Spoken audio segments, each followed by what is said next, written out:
नमस्कार दोस्तों, आज हम आपके लिए लेकर आए हैं धोखेबाज बीवी की कहानी। जैसे ही घंटी बजी तो मैं उठ खड़ा हुआ। मैंने घड़ी की तरफ देखा। रात के 10 बज चुके थे। मैंने दरवाजा खोला और जैसा कि मेरा अंदाजा सही था, शालिनी बाहर खड़ी थी। मैंने दरवाजा खोला और वो बिना कुछ कहे अंदर आ गई। मैंने उसकी तरफ घूरकर गुस्से से देखा, लेकिन वो अनजान बनकर अपनी चप्पल उतारने में लगी हुई थी। और दूसरी बात जो मुझे अजीब लगी वो ये थी कि अब उसने काले रंग की साड़ी और बिना आस्तीन का ब्लाउज पहना था। लेकिन मुझे पक्का याद था कि सुबह तो वो सलवार कमीज पहनकर ऑफिस गई थी। मैं उसे घूरता रहा, लेकिन उसने मेरी तरफ देखा भी नहीं, जैसे वो मुझे इग्नोर कर रही हो। उसने चप्पल उतार दी और बिना कुछ कहे बेडरूम की तरफ चल दी। मैं भी उसके पीछे बेडरूम में आ गया। ऑफिस से आ रही हो? मैंने जानबूझकर इस सवाल से शुरुआत की। हाँ, और कहाँ से आऊंगी? ऑफिस ही गई थी तो वहीं से आऊंगी ना। उसने भी मेरी तरफ देखकर जवाब दिया। मुझे ये सब कुछ अजीब सा लग रहा। ऐसा लग रहा था जैसे स्क्रिप्ट कुछ अलग ही रास्ते पे जा रही हो। लेकिन तुम तो सुबह सलवार कमीज पहनकर गई थी, ये साड़ी कहाँ से आ गई? उसने मेरी तरफ देखा और फिर बिस्तर पर बैठ गई। उसने एक अंगड़ाई ली और मेरी आंखें उसकी छाती पर जैसे जम सी गई। कुलदीप, तुम भी ना? हाँ, गई थी सलवार कमीज पहनकर, लेकिन हम सबका एक फोटो सिलेक्शन होने वाला था ऑफिस में। तो मेरी दोस्त है नेहा, उसकी साड़ी पहन ली कुछ देर के लिए। उसे आज ही देने वाली थी, लेकिन देर हो गई तो उसने बोला है कल दे दो, तो वैसे ही पहनकर आ गई।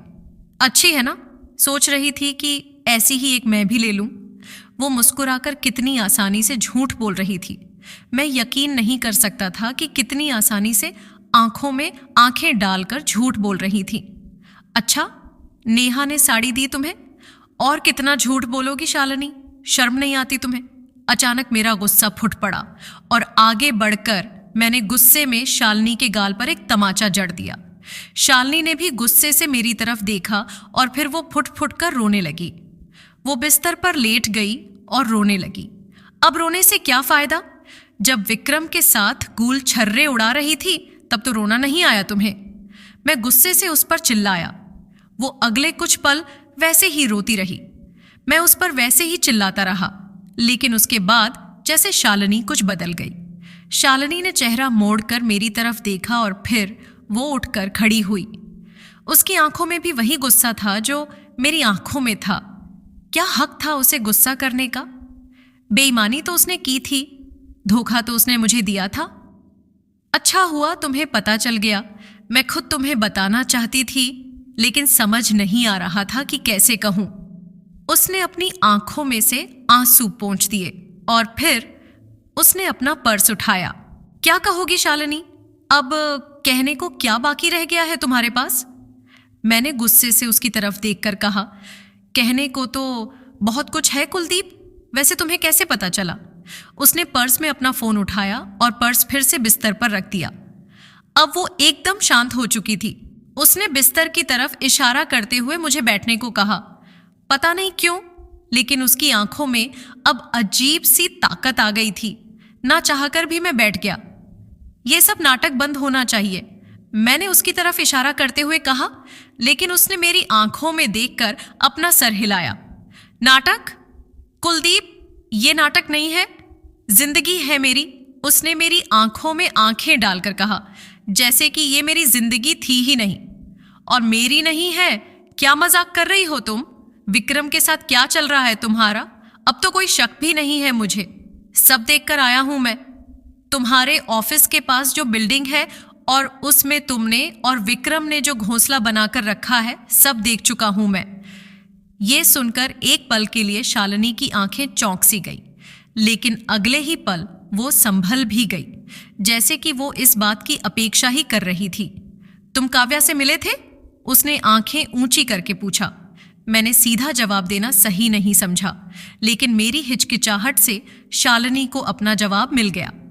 फिर शालिनी मेरी तरफ खिसकी और उसने अपना हाथ मेरे हाथ पर रख दिया। मैंने उसकी आंखों में देखा और पता नहीं क्यों, लेकिन मुझे ऐसा लगा जैसे उसकी आंखों में एक दर्द सा था। कुलदीप, मुझे माफ कर दो कुलदीप, लेकिन ये दोहरी जिंदगी मैं अब नहीं जी सकती, पर सच्चाई तो ये है कि मैं विक्रम से प्यार करने लगी हूं। उसने हल्के से मेरा हाथ दबाया। मैंने उसकी तरफ देखा और ना मेसर हिलाया।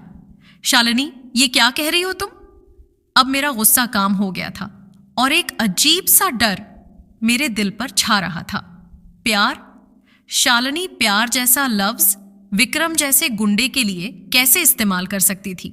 सच ही कह रही हूं कुलदीप, मुझे भी पता है कि ये गलत है, लेकिन मेरा दिल नहीं मान रहा। कई बार मैंने ये रिश्ता तोड़ने की भी कोशिश की, लेकिन हर बार विक्रम ने मुझे अपनी ओर खींच लिया। वो मेरी आंखों में देख रही थी जैसे कि वो मेरा जज्बा देख रही हो। शालिनी, तुम मुझसे प्यार करती थी। ऐसा क्या देख लिया तुमने विक्रम में जो तुम ये सब कह रही हो? कितना बदल गई हो तुम पिछले 1 साल में। मेरा दर्द मेरी आंखों में शायद झलक रहा था। हाँ कुलदीप, मैं बदल गई हूं पिछले 1 साल में। बदल तो मैं उसी दिन गई थी जिस दिन मैंने पहली बार विक्रम को उसकी BMW से उतरते हुए देखा था। तुमने कहा ना कि मैंने विक्रम में क्या देखा। तुम तो मर्द हो, तुम्हें तो वही लगेगा, पर मैं तो औरत हूं और मेरी नजर से देखो तो सब कुछ है विक्रम में। क्या नहीं है? पैसा है, लंबाई है, कद है, ताकत है। उसने वो सब कुछ है जो तुम में नहीं है कुलदीप। मेरी आंखों में गुस्सा झलक गया। तो मुझसे शादी ही क्यों की? उससे ही करती। मैंने गुस्से में आकर उसका हाथ अपने हाथों से झटक दिया।